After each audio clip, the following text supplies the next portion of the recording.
Good afternoon to all. I'm truly delighted to extend a warm welcome to all for joining today's webinar on Central Secretariat Services Meeting the Challenges of New India.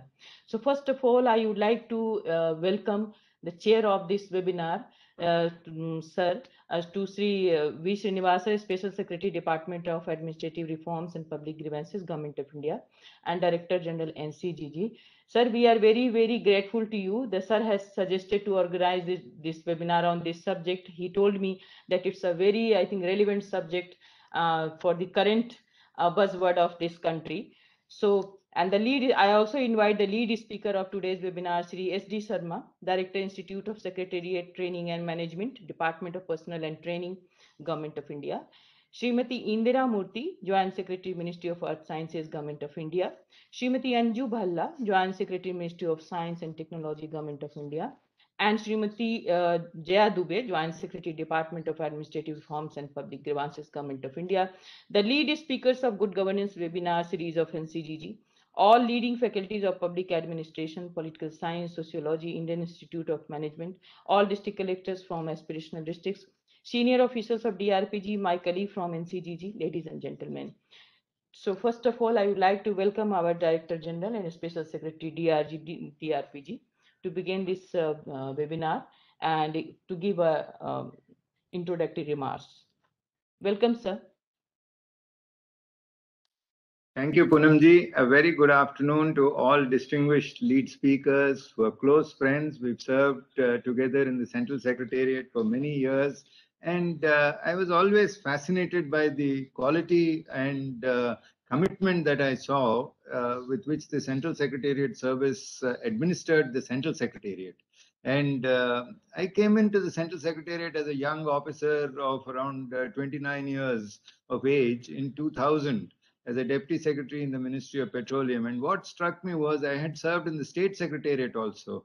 And I found the quality with which the Central Secretariat Service administered the Central Secretariat was far superior to the one that we were administering the State Secretariats. Also, the Central Secretariat was far more process driven.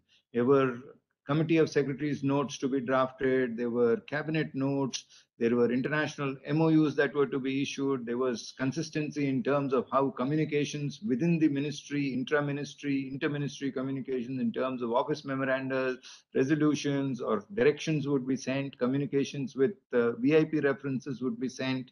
I also found that the Central Secretariat Service had tremendous expertise in terms of understanding the allocation of business rules, in terms of implementation of the Central Secretariat Manual of Office Procedure, records management practices. And most recently, what I see is in terms of handling the Central Secretariat and converting it into a digital Central Secretariat where we have more than 26 lakh e-files as compared to physical files. Further, the Central Secretariat also required a detailed understanding of the parliamentary procedures in terms of handling unstart questions, start questions, as also adjournment motions, formulation of bills, constant interaction in writing and rewriting policy. So in one word, if I had to describe the role of the Central Secretariat Service Officer, was the sheer proficiency that I saw in terms of writing and rewriting and updating legislation, as also ensuring that the wheels of governance are maintained in a continuous and in an outstanding manner. And I found this unique capability. The service, which was about 1,500 officers or so, kept the Central Secretariat in a far superior model of governance as compared to any other service. And it has now become a role model for several state secretariats which have adapted from the governance models of the Central Secretariat in terms of how VIP references are handled, how parliament work is handled, how records management practices are handled. We recently had a discussion chaired by the Honorable Minister of State for Personnel, Public Grievances and Pensions, in which S.D. Sharma ji was also there, wherein which I reiterated that the CSS, as far as Mission Karma Yogi, one of the key focus areas should be the Central Secretariat Service. How does it look at its roles and responsibilities in the coming generation, and how it sees itself transforming itself from a rule-based service to a role-based service as envisaged under the Mission Karma Yogi. And the minister was kind enough and he said, yes, this is an area we should take forward. We did have a regional conference at Lucknow which focused on central training institutes and also the administrative training institutes of states, but we did not discuss the Central Secretariat Service. So I thought we should have a webinar under the aegis of the NCGG to discuss these areas. And I fondly remember what Anju Bhallaji told me, that the CSS recruitment should perhaps be considered to the UPSC as it earlier was. And that was a thought that stayed with me, because the quality of officers that I noticed of her generation was very, very high. And to inculcate the same kind of values and virtues that I saw in each of our lead speakers, Indira ji I've seen and worked for many years, 22 years now.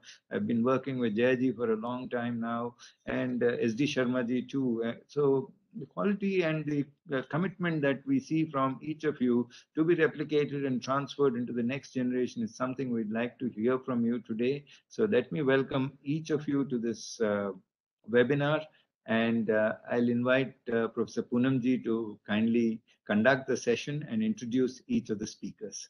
Thank you very much for accepting my invitation. Thank you so much, sir. Thank you so much. Sir, if I'm permitted, even before Poonamji says, it was very nice hearing such good words about CSS. We are honored, sir. Thank you. No, most welcome, sir. Really, ma'am. It's now, sir, to begin this session, I would like to invite the first lead speaker of this webinar, Shri S.D. Sharma ji, sir. So, Shri S.D. Sharma is a Joint Secretary level officer from Central Secretariat Service and is currently serving as Director, Institute of Secretariat Training and Management. He joined Central Secretariat Service through Civil Service Examination 1991. He holds a master's degree in commerce from Sri Ram College of Commerce, University of Delhi, and is a fellow member of Institute of Cost Accounts of India. He also holds a master's degree in public policy and sustainable development from TERI School of Advanced Studies, New Delhi. He has worked at different levels in several ministries and departments such as Ministry of Defense, Ministry of Shipping, National Highway Authority of India, Ministry of Home Affairs, Cabinet Secretariat, and Department of Personnel and Training. Welcome, sir. We are very keen to listen to you. So kindly, I am inviting to speak on to deliver the session lecture video. Thank you, sir. Good morning, and good morning, respected Srinivas sir and Poonamji and all the distinguished colleagues. First of all, my heartfelt thanks to ARPG and NCGG for organizing this wonderful seminar on this subject, which interests all of us as a civil servant. Civil services have attracted the best and the brightest, and we have to discharge that role throughout our careers. How we can make this secretariat, which is the highest organization in the country for policy making, policy review, and driving growth for the nation, the development for the nation. How can we make it as a role model? That is the challenge for us, and we will continue to work at it. So I will share a small presentation, if you permit, sir.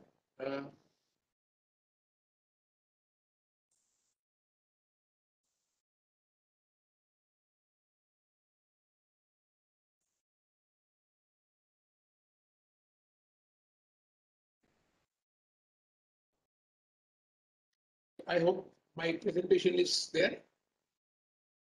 Poonamji, can you see my presentation? Yes, sir. So we are today Sir, going can to you discuss. see? I'm asking us, Director General. Yes. So we are today going to discuss about the role of Institute of Secretariat Training and Management in capacity building of Central Secretariat Service. So since the time slot is 15 minutes, I'm straight moving to the topic.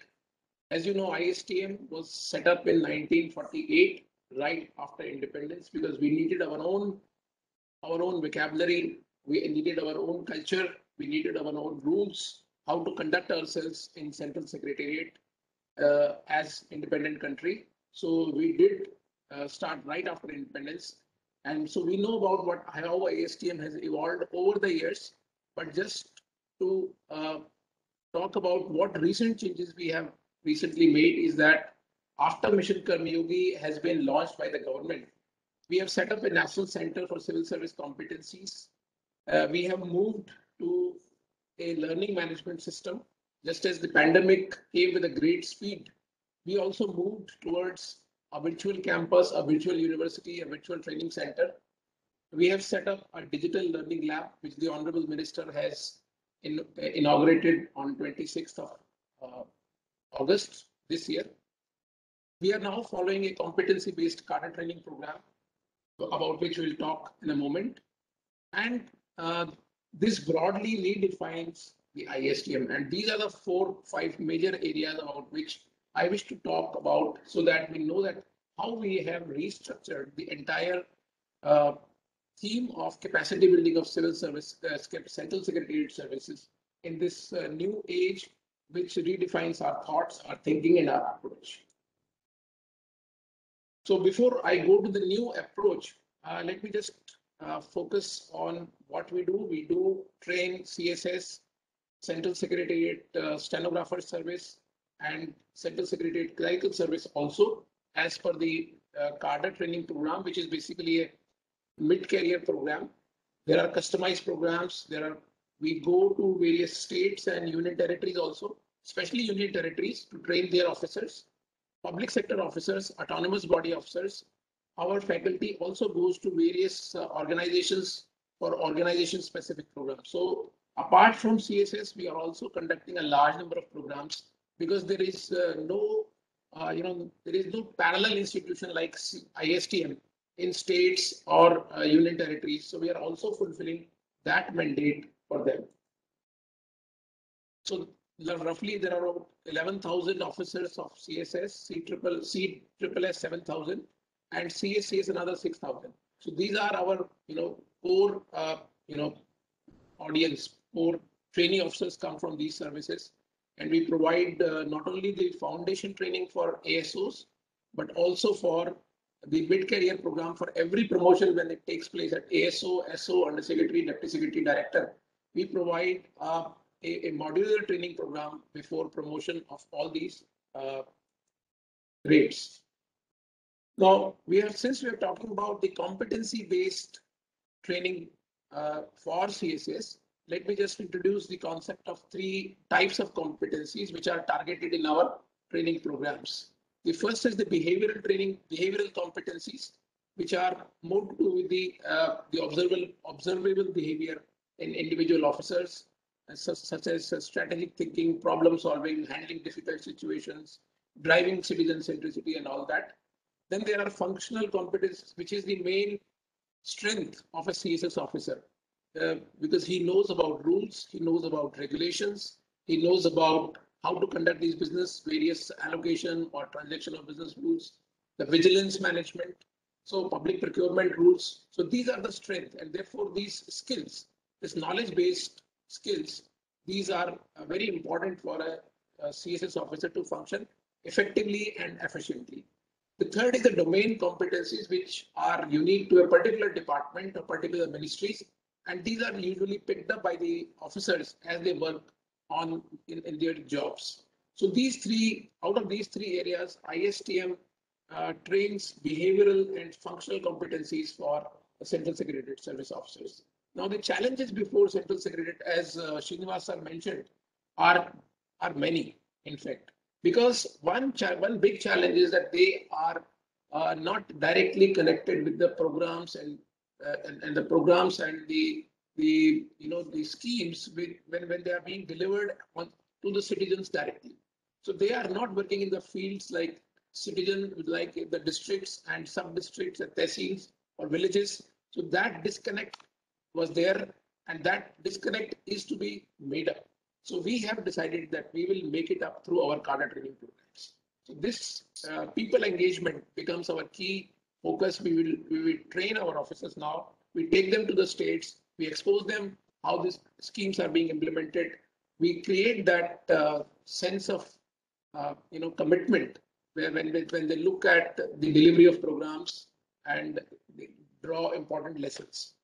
And these silo-based thinking, which was one of the big issue, that they only quote rules, rule-bound approaches, and they think in silos, and so solutions are also based on silos. And therefore, this was a major shift from rule-based to role-based, competency-based training. And that is the reason we have moved to the new approach, which is based on more networking, collaboration, and strengthening their competencies in various areas.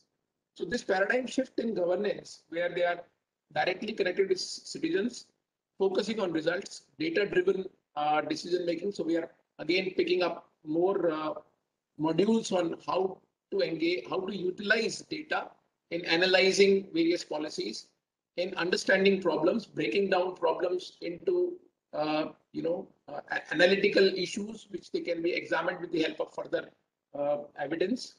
And this Honorable Prime Minister's call is our call, and we have taken it to our heart so that we use each of these qualities as our outcome in various training programs. So talking about the behavioral competencies, we have a list of 25 competencies which DOPT has identified. And these competencies include 5 major brackets, 5 major baskets. One is the ethos, the second is ethics, the third is equity, and fourth is efficiency. So under these 4 brackets, there are 25 further competencies at various proficiency levels. So these proficiency levels and these competencies are our targets. Then we have these behavioral competencies. We have also done one more important work before we restructured the program. A committee was appointed by Department of Personnel and Training under the chairmanship of JS Training. At that time, I was JS Training. And this committee went into the question of restructuring the ASO program based on these competency linkages. And this committee has identified about 18 behavioral competencies and 38 functional competencies, which are necessary to ensure that a CSS officer becomes effective and efficient and delivers in terms of roles that he is expected to play in various ministries and departments. Similarly, we are now working on another theme where we are working with similar details for other cadres in CSS. That is SO, Undersecretary, Deputy Secretary, and Director. For them also, we are now redefining the behavioral and functional skills and knowledge and attitude, which is necessary to make them effective and efficient. In terms of Mission Karmayogi, we have launched another initiative about which I wanted to talk very briefly. It is about the fracking, the framework of roles, activities, and competencies. As you know, Mission Karmayogi envisages every civil servant to work in terms of his roles and his competencies. That means that every officer must know what are the competencies expected of him in terms of roles that he has to discharge. And these competencies are of 3 types: behavioral, functional, and domain. And then wherever there is a gap in terms of his competencies, he is expected to close that gap by picking up the right courses on iGOT Karmayogi platform, which is being designed and getting ready now for delivery, for a rollout. And we will talk more about it on 23rd of December, where there is a nationwide national workshop on Mission Karmayogi. And for this, we have launched a technical tool called TRACK, Tabulation of Roles, Activities, and Competencies. And this TRACK tool has been launched in DOPT, where we are collecting data about the roles and activities from each of the officers.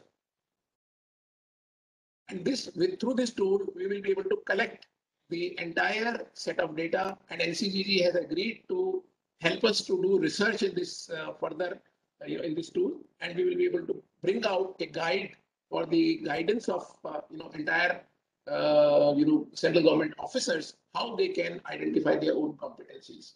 So this framework for functional competencies and domain competencies, it helps us to basically completely restructure the training approach, the training methodology, the pedagogy, the delivery, And we are now looking at strengthening our e-learning capability so that we can spend less time in the classroom and optimize the outputs of a training system. The officers will need not come to the ISTM campus. They can learn at their convenience 24/7 using e-learning programs with the help of the digital learning lab that we have set up in ISTM.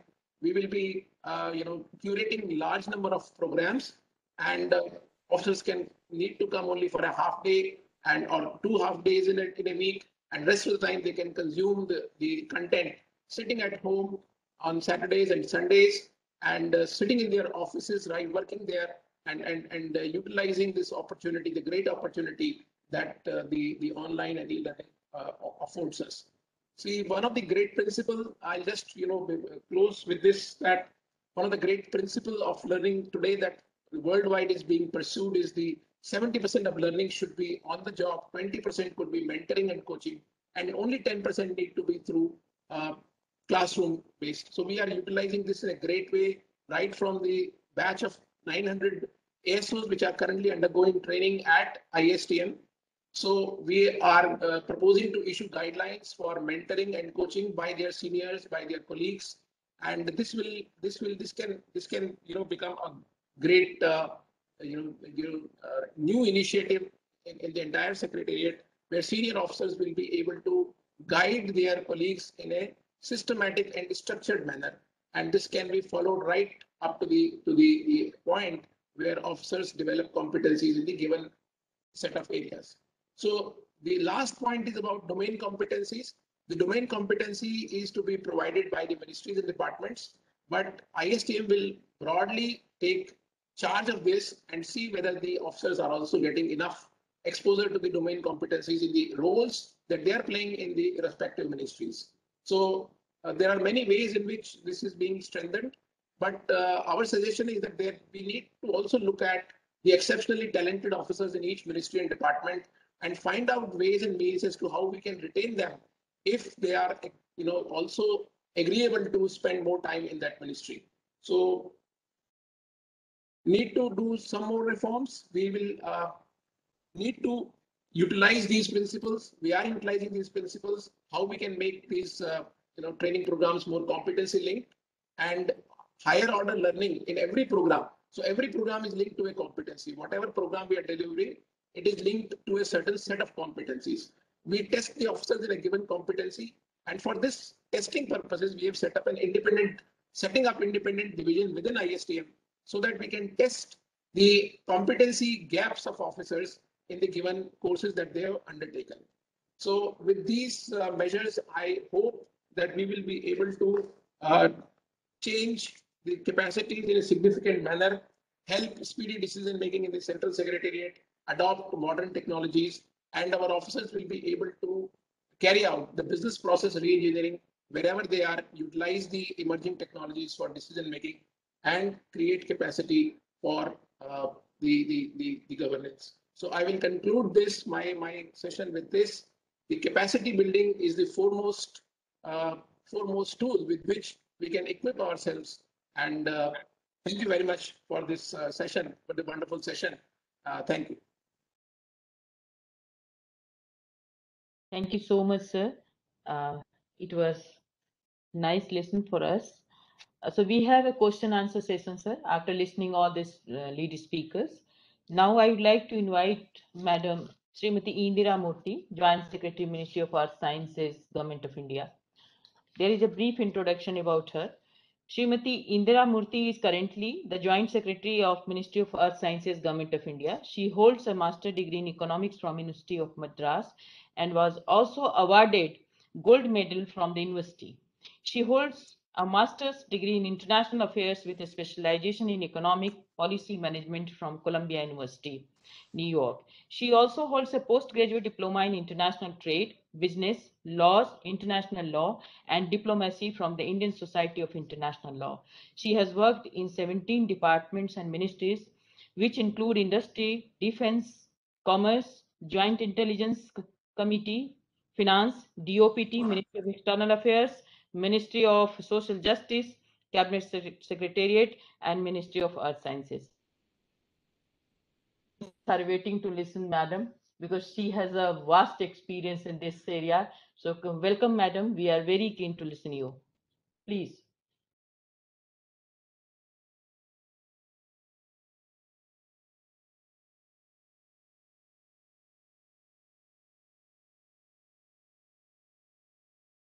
Please unmute yourself, ma'am.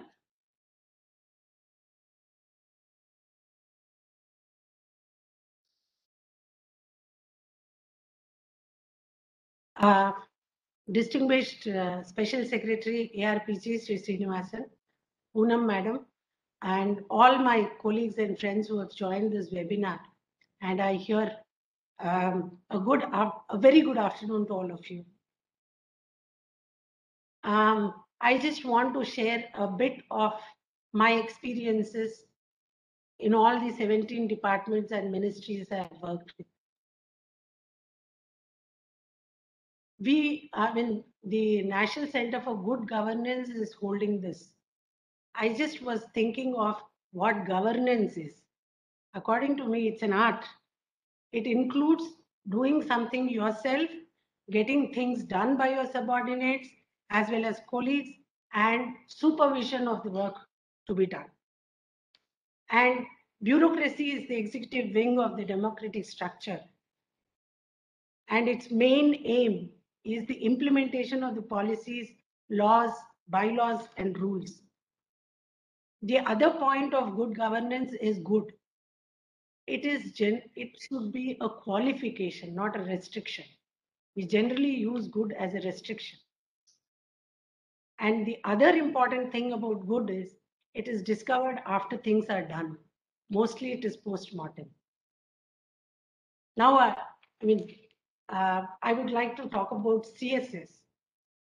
This was formed to help in the governance and management of issues at the central government level.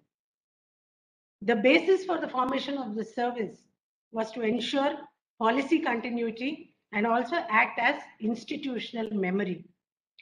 These features led it to being defined as a foundation of Central Secretariat, and we got no transfers outside Delhi unless asked for. So this was the basis why we were Delhi based.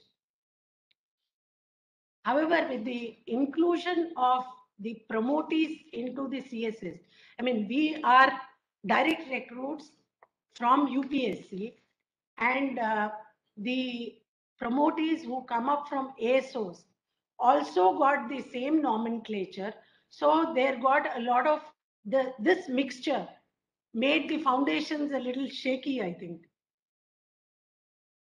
I have worked in 17 ministries and departments. I would like to share my experience.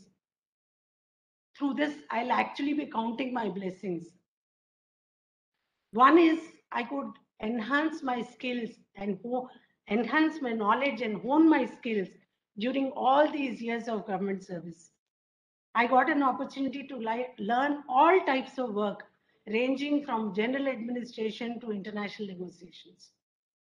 During my working career, I was able to use the academic knowledge which I gained over years and put it to the use of society. Government service, according to me, is called a service because we take policy decisions which impacts for a long time. It benefits the society and also impacts the society for a very long time to come. So we are generally very careful about how things needs to be done.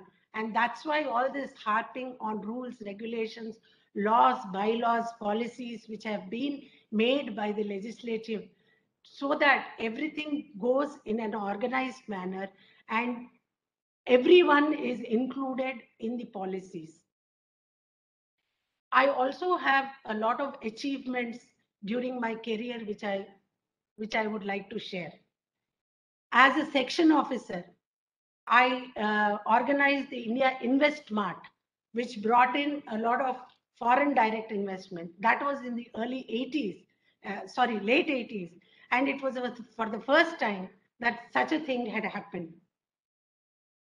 As an undersecretary, I pioneered the crediting of salaries into banks, and it was taken up by all the ministries, and now we reap the benefits of this.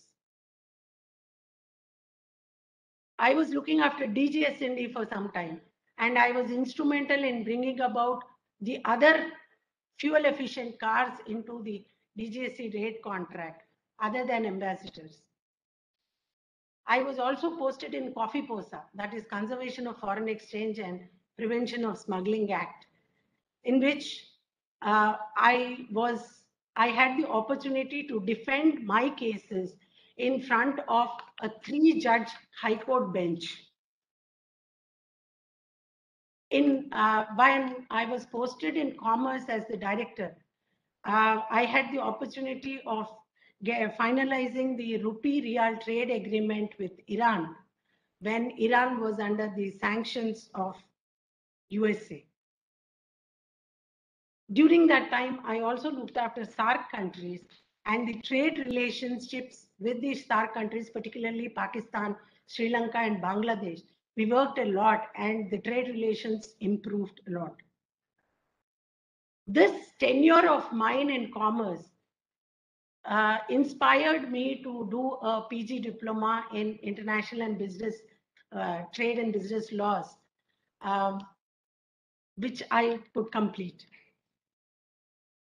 I was on deputation with MEA and had the opportunity of participating in international negotiations of Latin American and Caribbean countries. And this again inspired me to do a PG diploma in international law and diplomacy from Indian Society for International Law. In Cabinet Secretariat, I looked after the direct benefit transfer for charge for some time. In 5.5 months, I could get around 189 MISs integrated into the DBT Bharat portal. That was quite a challenging work. At present, I'm in MOES and in the thick of organizing the India International Science Festival at Goa from December 3rd, 10th to 13th.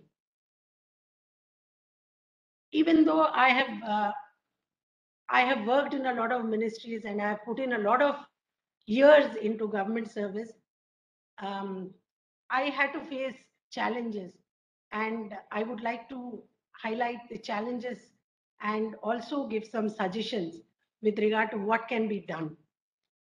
First and foremost, priority should be given for human resource development. Government of India takes the best recruits at all levels, but there is the effectiveness is not looked at from time to time. There should be a continuous education of all the recruits so that they come up to the challenges being faced at different times. The second thing which I would want to talk about is that there should be some other way of testing the levels of understanding of people other than APARs. These are very subjective, but you know you basically end up being nice to your boss so that you get a good APAR. That should not be the case. I mean, when you are supposed to implement rules, regulations, and policies, you should be able to work without fear or favor. That is something which the CSS needs. Another major thing which I noticed is the exposure to be given to the recruits. I mean, according to me, the recruit CSS officers should be given an exposure to how the private companies work, to how the state governments work, to how the international players work, so that we are completely equipped with all necessary for getting through our work done.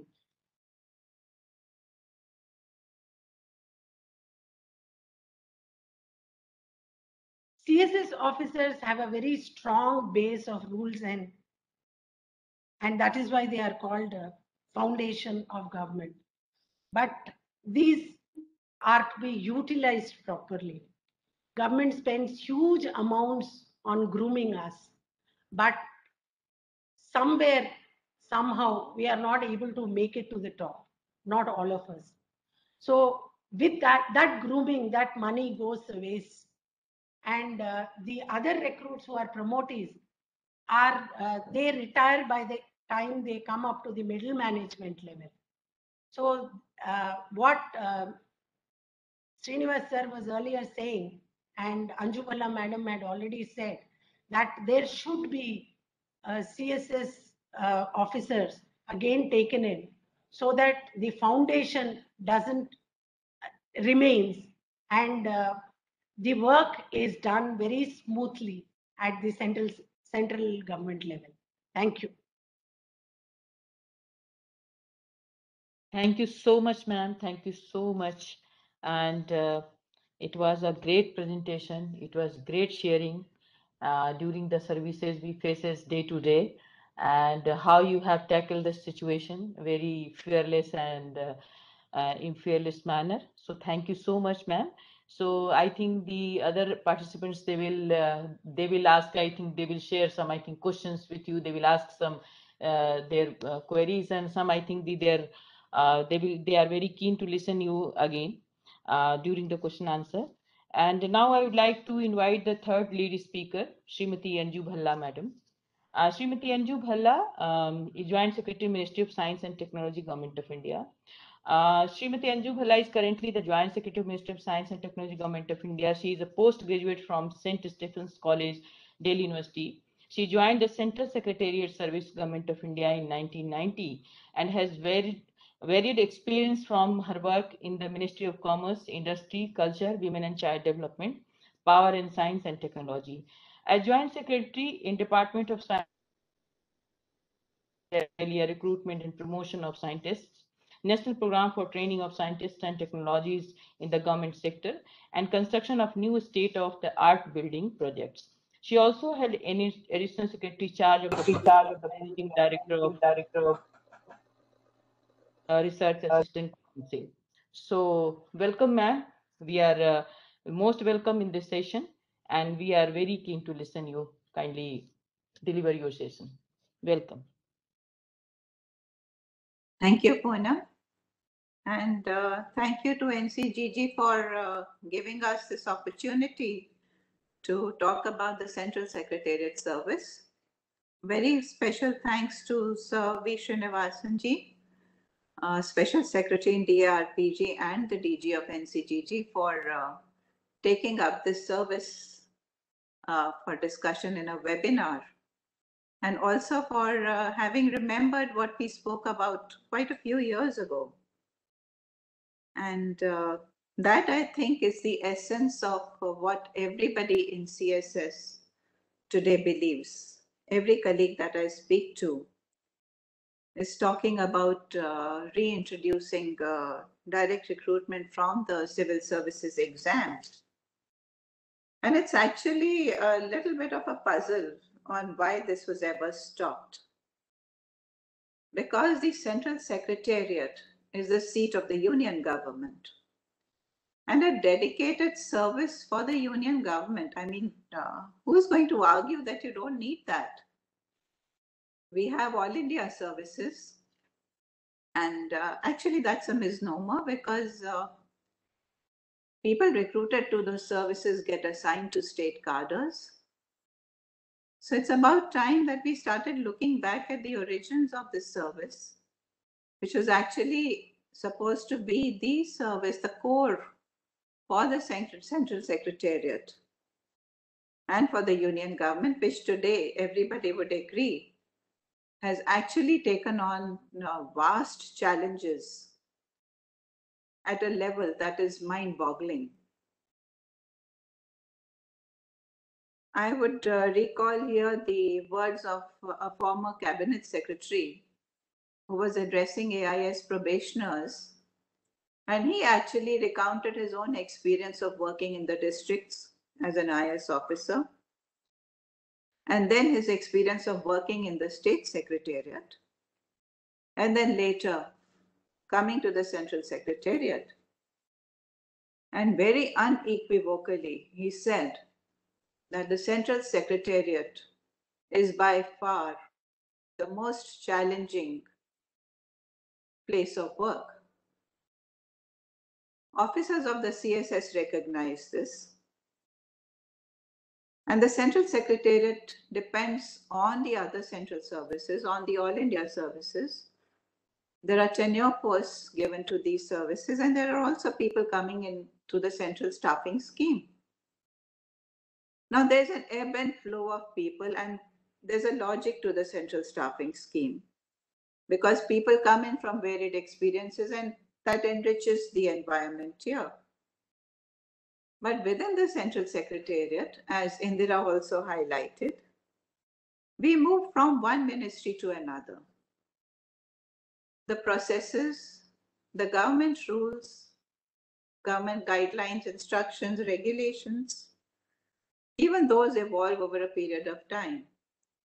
We keep pace with all of that. At the same time, we imbibe the sectoral knowledge that comes from being in a different ministry. And as S.D. Sharma said in his presentation, 70% of what you learn is on the job. That's true for all of us. So we are constantly learning, constantly evolving, constantly growing. And I think this is really the USP of the Central Secretariat service. S.D. Sharma also said that to retain talent, the rotational policy should be relooked at.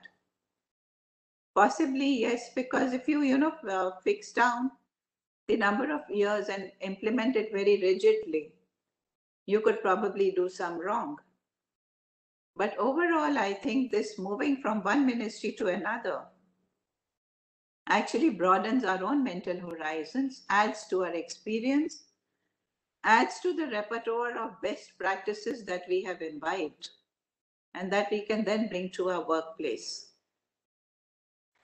And since the topic given to me is the middle management, I would like to say that some of the best work that I have done in the service has been at middle management levels. As an undersecretary, as a deputy secretary, as a director, I was given work which was core to the ministry or department that I happened to be in. As we move up as joint secretaries, we get contained in a box. We are considered to be good only for administration and for coordination, and all the experience that we have gained in making law, policies, revising, implementing programs, all that is just gone down the drain because ministries at this level are very reluctant to give the CSS officers work that is core to that particular ministry or department. That, I think, is a mindset that needs to change. And I may be sort of traversing into the senior management discussion here, but it's a natural progression from middle management to top management. So a little bit on that. The other thing that I want to talk about is on why being rule-bound is not necessarily a negative thing. CSS officers are not only considered to be generalists, they are not considered specialists, which is again wrong because I have just explained how the working in the Central Secretariat itself gives you a insight into the working of different facets of government, which is pretty specialized in itself. An outsider is not going to be able to do this. It takes months, even years to pick up all the nuances of administrative and financial working. But when we talk about rules, rules are made for the benefit of people, for systems, for institutions to work efficiently. Being rule-bound should not be considered something that is pejorative or negative. The only sort of caveat here would be that rules, policies, laws are not made forever, should not be forever. And when the ground realities change, when situations change, then rules need to change, policies change, laws change. And none of this really changes in a vacuum. Change is driven by ground realities, by pain points that are being experienced by stakeholders. And being in a government organization which has a very broad view of that particular area of operation, people who are involved with the day-to-day implementation, the humdrum, the repetitive tasks, and most of our work is repetitive, routine, everyday tasks, but it adds up. And you get to know best where there are challenges in what you're doing, where you're getting feedback from stakeholders on pain points, on where they would like to see changes happening. And that insight is very important when you're talking about changing rules or updating rules or policies or laws.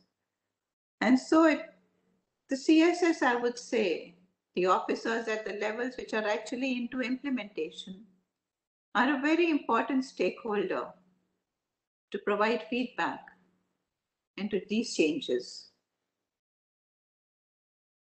This is something that is usually overlooked. So I am trying to sort of, make a point of that looking within our own ministries and taking feedback from the people within our organizations is very, very important.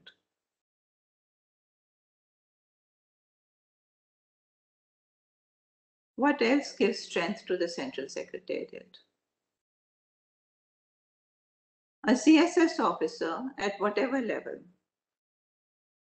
whenever he is charged with examining a case, will usually, and my experience is that most officers do this. And if one level does not do it, a second and a third level definitely sort of, supplements. And for the decision-making level, there is a very holistically examined proposal. So there is informed decision-making taking place. And Srinivasan sir at the very beginning actually pointed this out, that the quality of examination of proposals, the quality of processing of paperwork within the CSS is definitely of very high quality. And I think credit needs to be given where it's due. The CSS was conceived, as I said, the core service for the central government, for the Union Secretariat.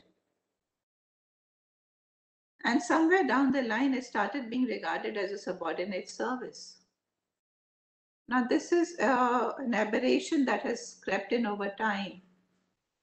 And we need to seriously look at correcting that perception.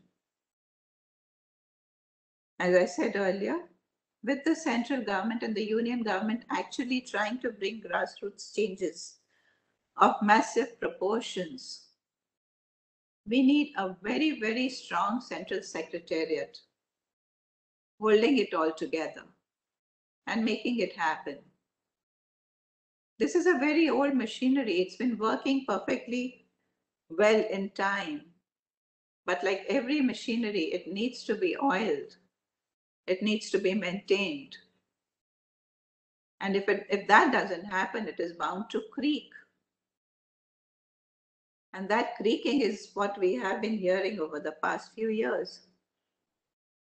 So I would be really, really happy if, that there is a rethink in the government about the relevance of this service and the strength that it brings to bringing good change.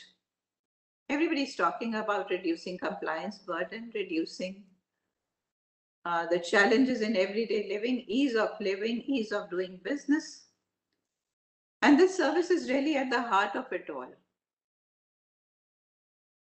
And I think this is where I would like to sort of conclude that the Central Secretariat needs to be given its due, irrespective of which level we are talking about. S.T. Sharma has already spoken about the great strides they are making in identifying capacity building challenges. Jaya will be talking about how new skilling is required. And this is required for everybody. Anybody, everybody requires this. Thank you so much. A lot. It is rightly said that it's the heart of all these services. That it is, I think, any level implementation, in all implementation level, this service, I think the importance is very important. So now I would like to invite the another lead speaker, Madam Jaya Dubey ji. Shri Jaya Dubey ji, Joint Secretary, Department of Administrative Reforms and Public Grievances, Joint Secretary in DRPG, Government of India. And she worked as Joint Secretary in Ministry of Textile and Ministry of Tourism. She worked as ADC with Development Commissioner Handloom, as first ADG in UIDI, and helped the organization in setting up in early days. Worked in Ministry of Water Resources, Ministry of Labor and Employment, and she did her post-graduation in Indian History and Philosophy from Allahabad University. She ranked second position in exam. She is qualified in civil services in 1990, also got 10th rank in provincial civil service in the same year. So, madam, you are most welcome to deliver your lecture. Your kindly welcome, ma'am. Thank you, Poonamji. So at the outset, let me thank DG NCGT, Shri Srinivas ji, for giving me this opportunity to discuss my thoughts on skill needs for Central Secretariat services in New India. So I feel lucky to work with officer like Srinivas ji, who genuinely appreciate contribution of Central Secretariat services and always encourages to push beyond our limits. So before I venture into the main topic, let's understand what Central Secretariat is and how it evolved. So Central Secretariat, when we are talking about Central Secretariat, it means the whole government of India. We should not be working in silos in a ministry, because in a secretariat, the nomenclature are secretary to the government of India, not a particular ministry.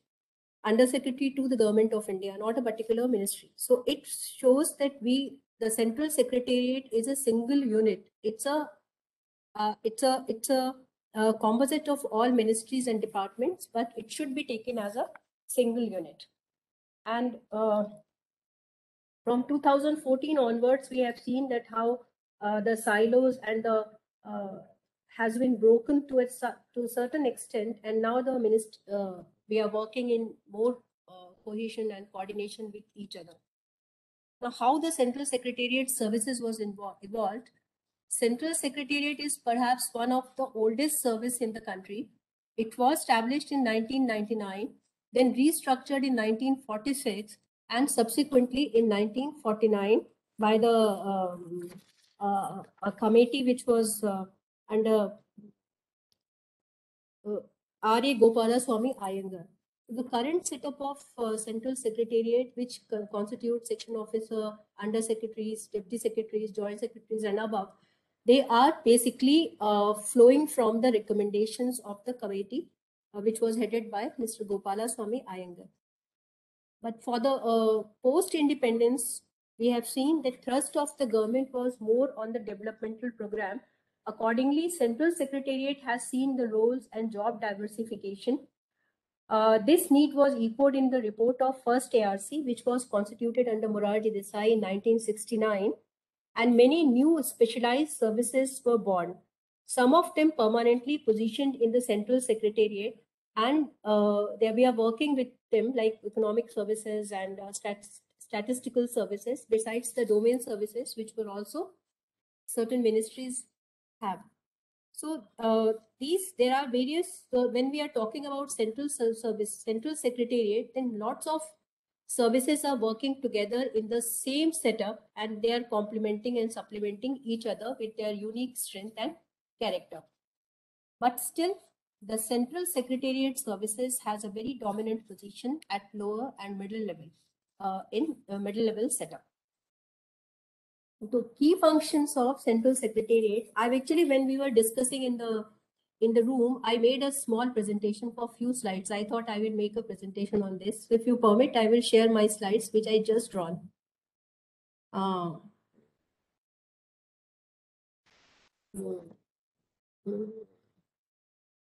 Is it possible? Can you see my slides?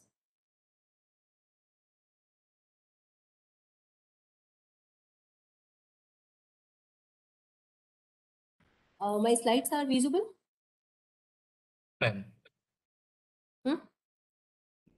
Yeah.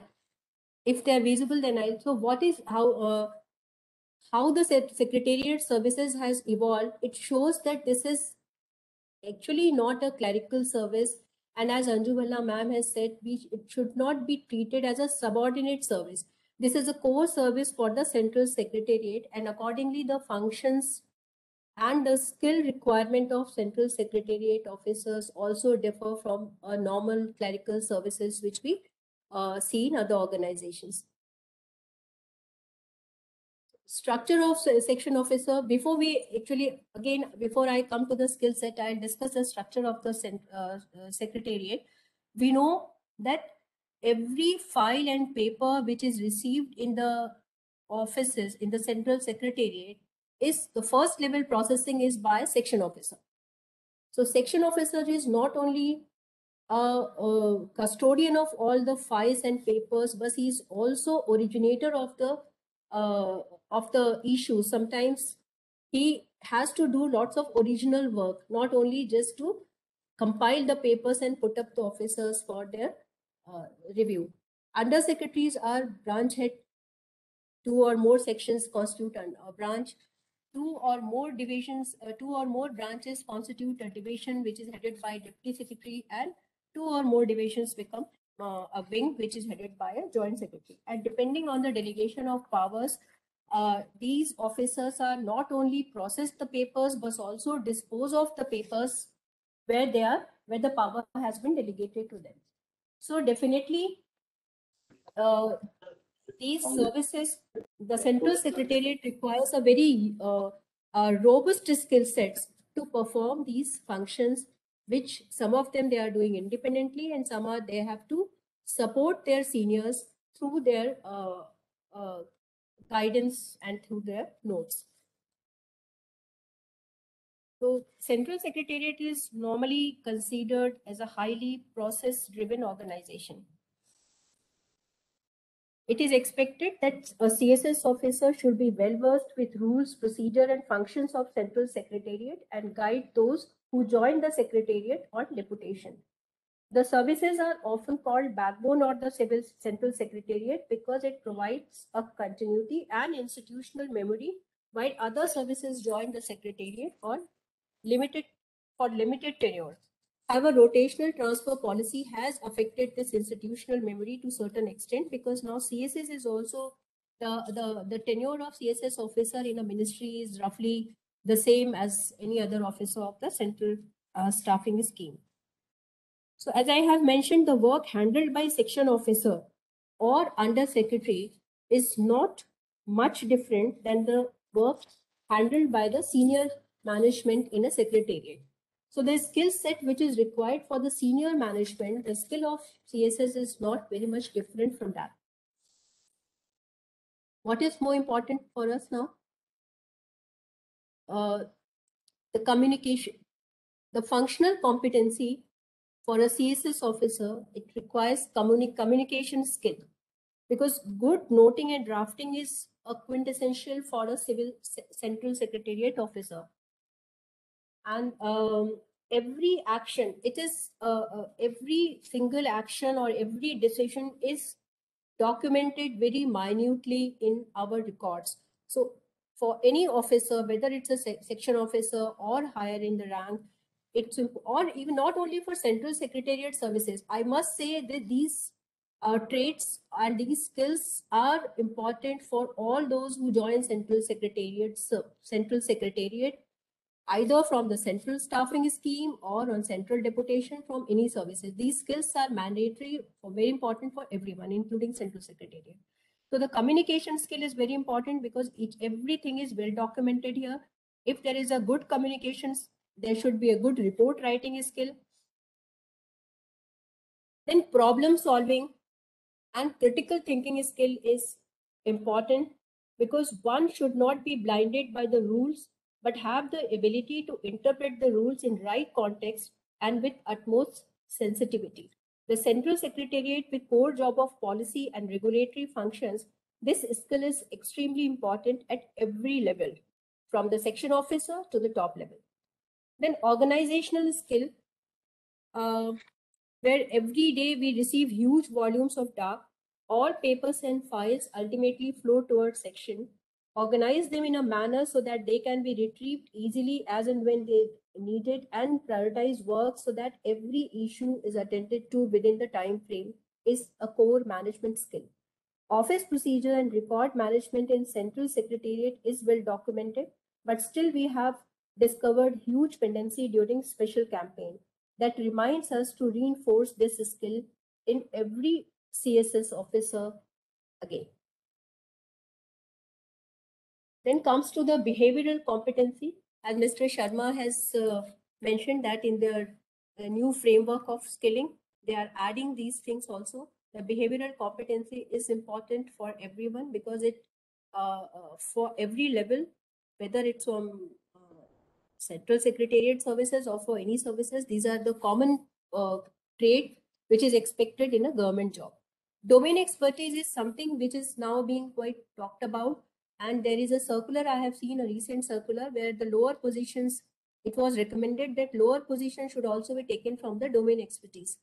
So here I would mention that while we are working in a ministry for 5 years, 6 years, and sometimes 7, 8 years, we definitely develop some kind of domain expertise on the subject, whosoever is working on the ministry.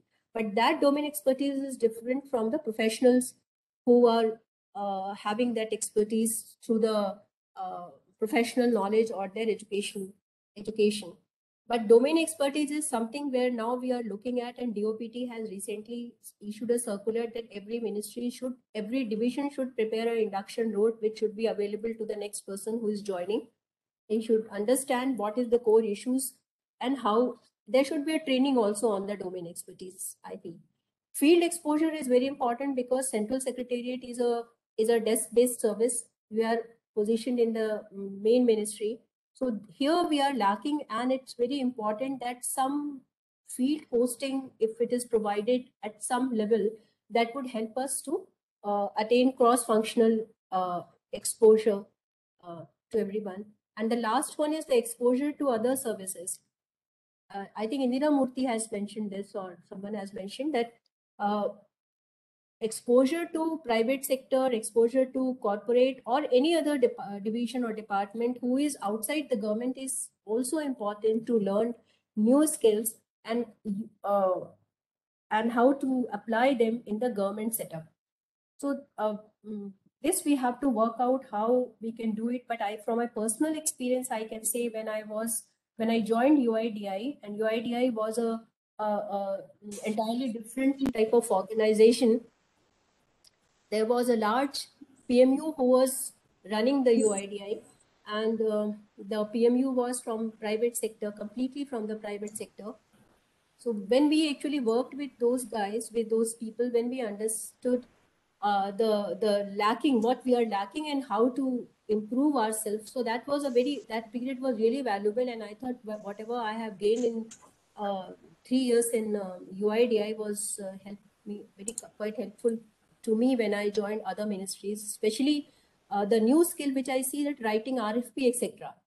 Writing RFP and the contract management, which was earlier not there. Now a CSS officer has to handle those subjects also. So we have to include in our training contract management, inviting tender, writing RFP, etc. So with these things, and the most important thing which I feel, as Indira Madam has also mentioned, so one of the most important skill which is the courage to take right decision irrespective of the pressure and difficult situation. So CSS is perhaps known for this because we are not under threat of transfer to one city to another city. So we can still take the decision as per our conscience, as per which is right for everyone. So to extend it, this non-transferable things gives us some immunity to the pressure, and we are definitely able to take the right decisions. With these words, I think I'll conclude and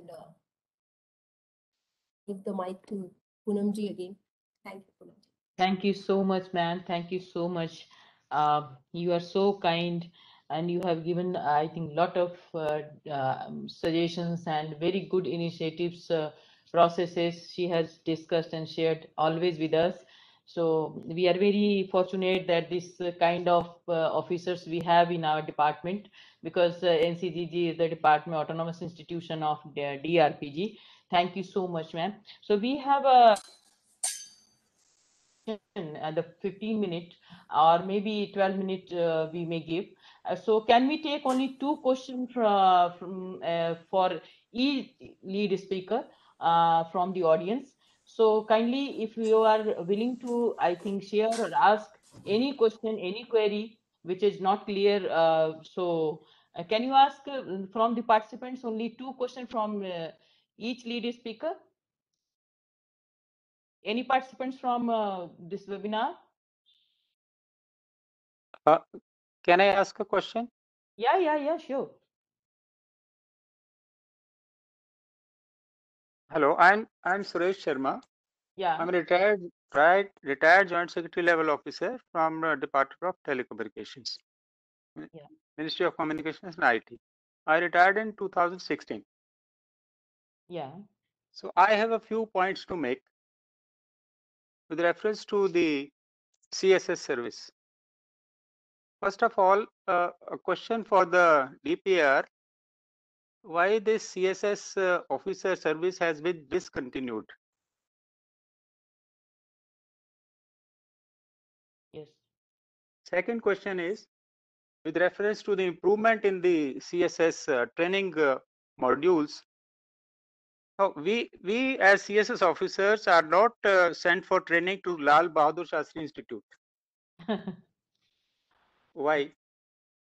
Third, now as Director, Deputy Secretary and Joint Secretary, I handled various projects, international projects. These are called externally aided projects. I handled ADB, World Bank, UNDP. I was Director, International Cooperation also. But we don't have staff who has been trained. I don't think ISTM does any training on this. Thank you. Sir, please. So Director ISTM, sir. See, the first question is why the recruitment was stopped is a question which I don't think ISTM can answer.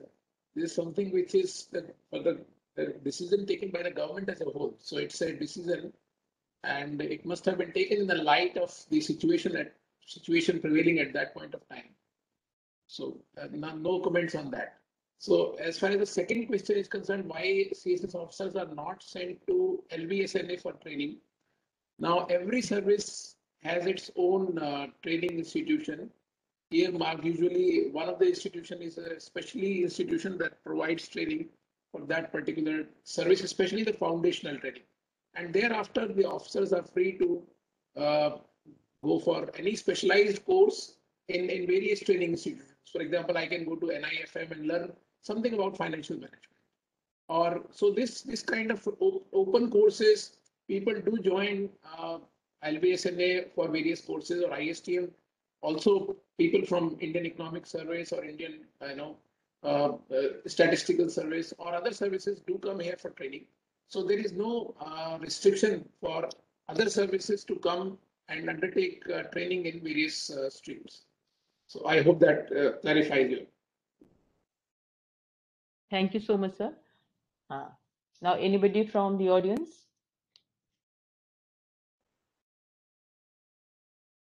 There are, I think, the few collectors are also online. They may ask. Do you have any question? From audience, please. Am I audible? Am I audible?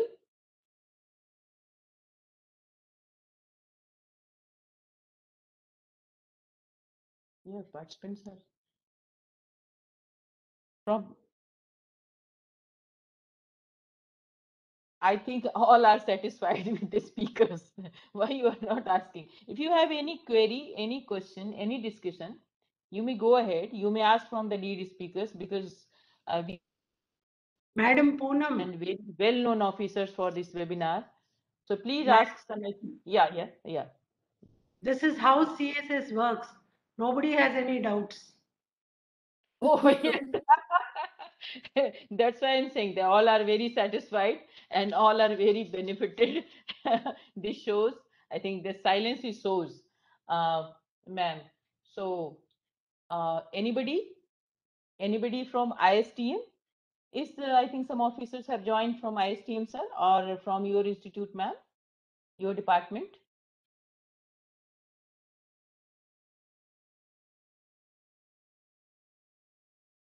There is no any question. There is no any doubts. Sir. So let me just, Poonam ji, let me just clarify some of the points which Jaya ji raised during our discussion, so that Yes. the audience is clear about these issues.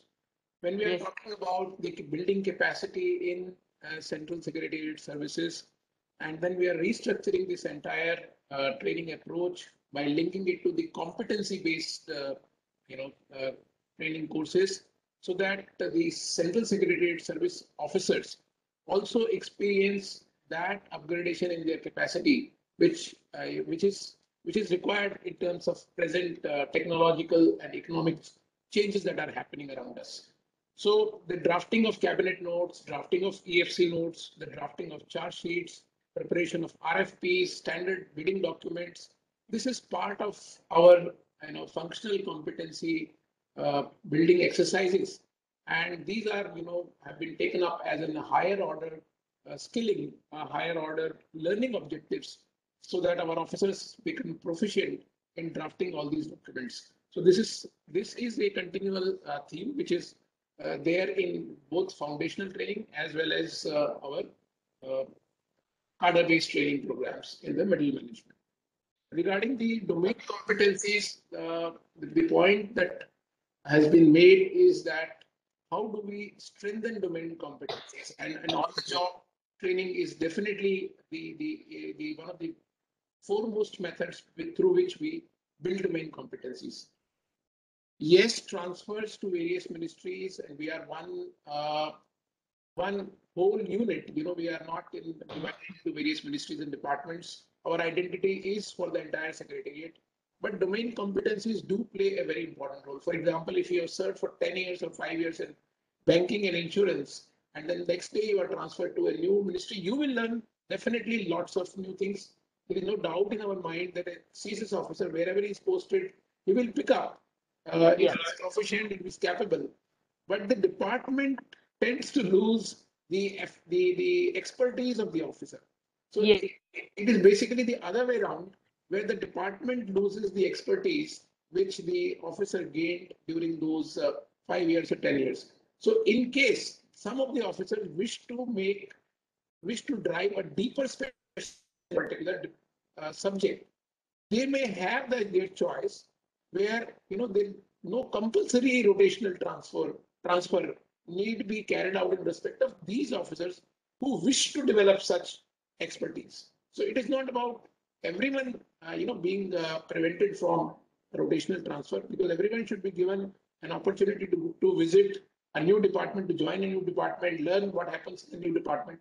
But there are officers who wish to develop deepen their expertise in a particular subject, and where they are exceptionally bright and talented, and where the department also thinks that yes, we need to retain them for our own benefit, such domain competencies can be preserved and promoted and encouraged.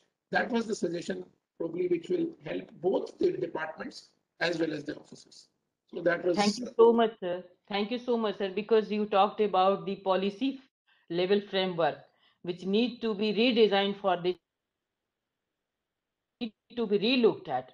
So, sir, thank you so much, sir, because we are feeling that there are so many gaps and so many things are there.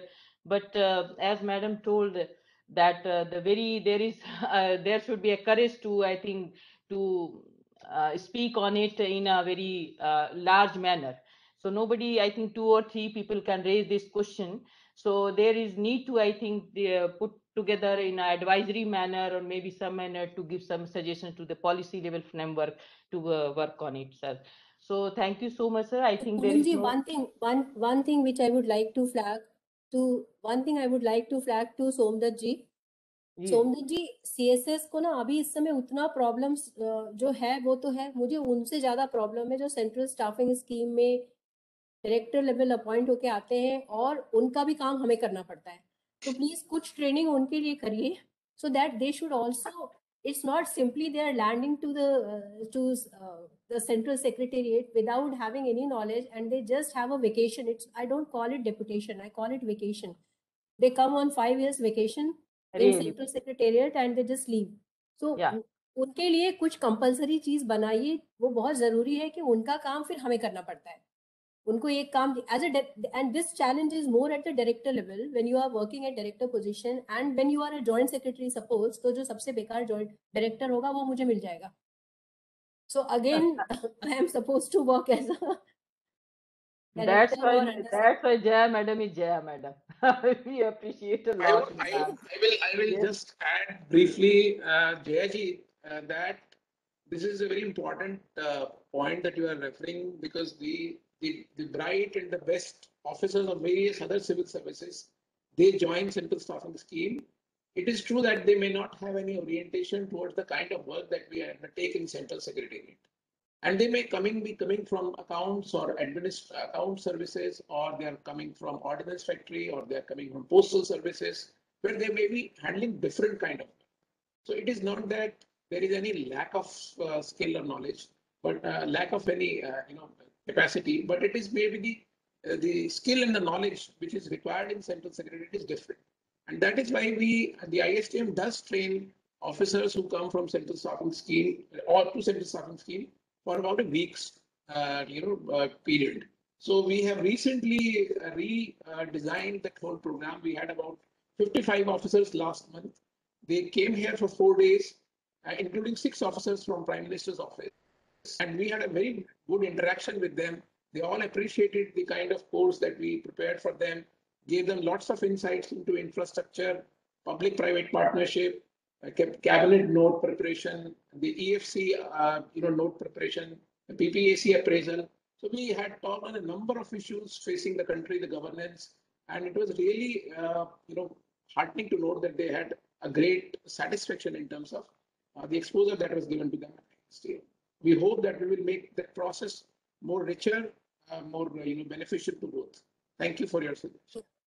This was really important. Yeah, thanks that you have already started. This induction training is very important for those who comes from different streams and join central secretariat at middle level or even at senior levels.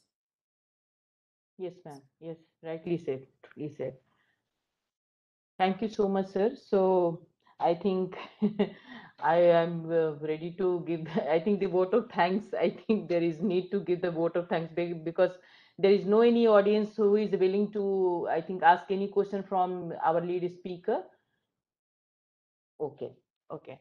Sir, so I'm very, very thankful to all the speakers. So it's a great privilege for me to propose a vote of thanks to you all for this great event. First of all, NCGG is very grateful and thankful to the all esteemed lead speakers of today's webinar that for accepting our invitation, sir and ma'am. And so we are very, very thankful. So we must give, I think, the first thank to the our special secretary and Director General Sri V. Srinivas, because this concept he has he has shared with me that no, this type of webinar we must organize, and we should speak, and we should share our experience with each other. And there are so many great officers and bright officers, so I'm going to invite the officers. They will talk with the audience, and they will give I think the light for these services. So NCGG is so we are very, very grateful to the lady speaker. First of all, sir, I'd like to say that you have given the focus on the competency framework for Central Secretariat Service. So the director ISTN, sir. And the second lady speaker, Srimati Indra Murthy, madam, you have basically your delivery of the session was very that the fearless system and fearless, I think, the personality there is need to in all services, not only the CSS, everywhere. Rather it is the civil servants or maybe the academicians or the any person, any, I think, the worker in the system.